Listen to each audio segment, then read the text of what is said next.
ராஜா வீட்டு பிள்ளைக்கு அரண்மனை எது தெரியுமா? கர்த்தருடைய ஆலயம். இந்த ஆலயத்தில் அப்பம் புசித்து நீ ராஜாவுடைய வீட்டுல ராஜகுமாரரில் ஒருவனை போல நித்தம் அப்பம் புசிப்பாய்னா என்ன? இந்த இடத்துல கொடுக்கப்பட்ட இந்த வசனம் தான் உங்களுக்கு ஆகாரம். இந்த ஆகாரத்தை சாப்பிட சாப்பிட சாப்பிட உங்க உள்ளான மனசு பலப்பட்டுட்டே இருக்கும். ஆமென்.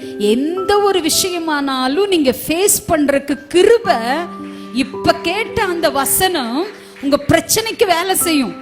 ஹல்லேலூயா, ஆமென்.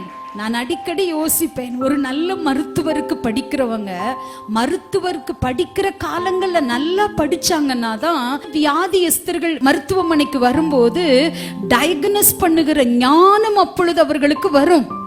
படிக்கிற காலத்திலே மருத்துவரா இருக்கவங்க ஒழுங்கா படிக்கலன்னா தவறாத்தான் மருத்துவம் பார்ப்பார்கள். ஆனால் நல்லா படிச்சு அவங்க யோசிச்சாங்கன்னா இந்த வியாதிக்கு இந்த மாத்திரையை கொடுக்கலாம், இந்த மருந்து கொடுக்கலாம் அப்படின்னு அவங்க டயக்னோஸ் பண்ணி அந்த வியாதியை டயக்னோஸ் பண்ணி மருந்து கொடுத்தாங்கன்னா ஆட்டோமேட்டிக்கா சரியாயிரும். அந்த மாதிரி தான் படிக்கும் பொழுதே கற்றுக்கொள்ளுகிற இடத்துல கவனமாய் கற்றுக்கொண்டால் பிரச்சனையின் நேரத்துல இந்த வார்த்தை உங்களுக்காக வேலை செய்யும். அந்த பிரச்சனையிலிருந்து போராட்டங்களிலிருந்து விடுதலை பெற்று ராஜா வீட்டு பிள்ளைகளாய் வாழ்வீர்கள். ஆமென். கரங்களை தட்டி அப்பாவை மகிமைப்படுத்துவோம்.